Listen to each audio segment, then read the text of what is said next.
ढोंगी साधु बाबा और गरीब बहू।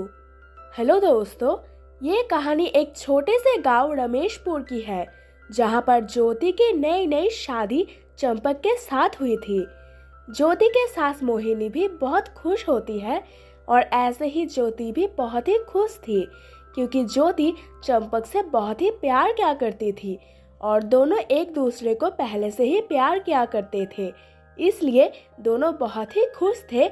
और ऐसे ही मोहिनी अपनी बहू ज्योति से कहती है, अरे बहू, तुम अब जल्दी जल्दी से मुझे एक प्यारा सा पोता दे देना, ताकि मैं अपने पोते को देख सकूं और उसके साथ खेल सकूं, समझी प्यारी बहू। तभी ज्योति अपनी सास मोहिनी से कहती है, जी सासू जी, मैं आपकी बात समझ गई। हम जल्दी ही आपको एक प्यारा सा पोता देंगे। और ऐसे ही मोहिनी बहुत ही खुश हो जाती है। और ज्योति बहुत ही प्यारी लड़की थी। ज्योति माँ दुर्गा की बहुत ही बड़ी भक्त थी। ज्योति हर वक्त जब उसको टाइम मिलता था तो वो निकलकर माँ दुर्गा के मंदिर पर दर्शन करने के लिए जाया करती।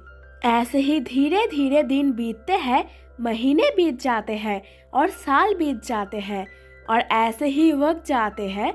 बेचारी ज्योति को बच्चा नहीं हो रहा था, इसलिए ज्योति की सास ज्योति से बहुत ही काम करवाती थी और ज्योति से गुस्सा किया करती थी, क्योंकि ज्योति की सास समझती थी कि ज्योति बाज है। एक दिन जब ज्योति काम कर रही होती है, तभी चंपक आता है और चंपक अपनी माँ से कहता है, अरे माँ, तुम फिर से बेचारी ज्योति से काम करवा रही हो, तुम ऐसा क्यों कर रही हो माँ? बेचारी ज्योति ने तुम्हारा क्या बिगाड़ा है? तभी गुस्से में मोहिनी अपने बेटे से कहती है, क्या तू कब से बेचारी बेचारी कह रहा है? इन्होंने तो हमारे साथ धोखा किया है, क्योंकि ज्योति एक बाज है और बिना हमें कुछ कहे इसके माँ बाप ने चुपचाप हमसे रिश्ता करके इस बाज की शादी तुमसे करवा दिया, समझी बेटा? इसलिए मैं इसकी सही सजा दे रही हूँ। और ऐसे ही बेचारी ज्योति ये सारी बातें सुनकर रोते रोते अपने कमरे में चली जाती है और वहाँ जाकर रोने लगती है। तभी दूसरी तरफ चंपक अपनी माँ से कहता है, क्या माँ, तुम भी बेचारे ज्योति को ताने दे रही हो? वैसे भी उसके माँ बाप अब इस दुनिया में नहीं रहे, थोड़ा समझा करो माँ। तभी चंपक की माँ चंपक से कहती है, अरे कुछ नहीं बेटा, ये सब तो इसके नाटक है हर रोज की, समझा तू? और ऐसे ही बेचारा चंपक अपने पत्नी के पास जाता है और अपनी पत्नी ज्योति से कहता है, अरे मेरे प्यारे ज्योति, तुम अब रोना बंद करो, इसमें तुम्हारी कोई गलती नहीं है। ये तो भगवान की माया है, जिसको देना है बच्चा उसको ही देता है, वरना चाहते हुए भी किसी को भी नहीं देता, समझी तू? तभी बेचारी ज्योति अपने पति चंपक से कहती है, अरे नहीं नहीं जी, मुझे लगता है सासू जी सही कह रही है। मैं सच में कभी माँ नहीं बन सकती, सच में मैं एक बाज हूँ। हे माँ दुर्गा, मेरी मदद करो, तुम अपनी बेटी की मदद नहीं करोगी? और ऐसे ही ज्योति रोने लगती है। चंपक अपनी पत्नी को बहुत समझाता है, लेकिन ज्योति कुछ भी नहीं समझती और उसे लगता है कि वो बहुत ही बड़ी बाज है कि वो एक बच्चा नहीं दे सकती।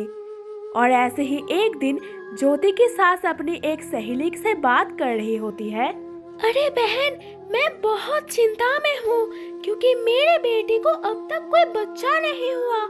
मुझे तो लगता है कि मेरे साथ बहुत बड़ा धोखा हो गया है।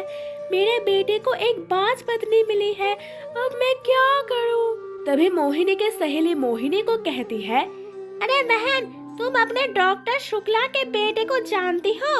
उनके भी बच्चा नहीं हो रहा था, लेकिन वो एक बाबा रणछोड़ दास के पास गए थे और वो बाबा जी ने उनका इलाज किया और उनको एक प्यारा सा बच्चा हो गया। तुम भी उन बाबा के पास जा, तेरा भी कोई पोता हो जाएगा। और ऐसे ही ये बात सुनकर मोहिनी बहुत ही खुश होती है और अपनी सहेली से कहती है, अरे वाह वाह वाह, क्या बात है, मैं तो जरूर जाऊंगी बाबा जी के पास। कल ही मैं अपनी बहू को लेकर बाबा जी के पास जाती हूँ। और ऐसे ही मोहिनी घर पर जाकर अपने बहू को सारी बातें कहती है और अपनी बहू से कहती है, अरे बहू, मेरी बात ध्यान से सुन। वो बाबा तुझे जैसा करने को कहे वैसा तुझे करना पड़ेगा, समझी? और ऐसे ही बेचारी ज्योति अपने सास की बात मान जाती है और अगले ही दिन दोनों सास बहू बाबा जी के पास जाती है और बाबा जी के पास जाकर ज्योति की सास कहती है, बाबा जी की जय हो, बाबा जी की जय हो। बाबा जी हमारी मदद कीजिए, मेरा बहू को शादी किए हुए बहुत सारे साल हो गए लेकिन अब तक उसको बच्चा नहीं हुआ, आप ही कुछ कीजिए बाबा जी। तभी वो डोंगी बाबा ज्योति की सास को कहती है, देखो बच्चा, इसका इलाज करना बहुत ही मुश्किल है क्योंकि मैं जैसा कहूँ वैसा करना पड़ेगा वरना तुम्हारे बहू को बच्चा नहीं होगा, समझ गई मेरी बात? तभी ज्योति की सास कहती है, ठीक है बाबा जी, आप जैसा कहेंगे वैसा करेंगे। तभी साधु बाबा कहते हैं, ठीक है, तो तुम अपनी बहू को मेरे साथ एक बंद कमरे में भेजो, समझ गई तुम? तभी ज्योति की सास अपनी बहू से कहती है, जाओ बहू, बाबा जी के साथ जाओ और बाबा जी जैसा कहे वैसा करो, समझी तुम? और ऐसे ही बेचारी ज्योति को ना चाहते हुए भी उस बाबा जी के पास जाना पड़ता है। तभी वो बाबा ज्योति से कहता है, मैं जैसा कहता हूँ वैसा करो, तुम्हें आज पूरी रात मेरे साथ गुजारना है, समझ गई मैं क्या कहना चाहता हूँ? तभी बेचारी ज्योति उस बाबा के इरादे समझ जाती है और वहाँ से दौड़कर अपनी सास के पास जाती है और अपनी सास को कहती है, चलिए सासू जी, इस बाबा जी के इरादे अच्छे नहीं लग रहे हैं, चलिए यहाँ से।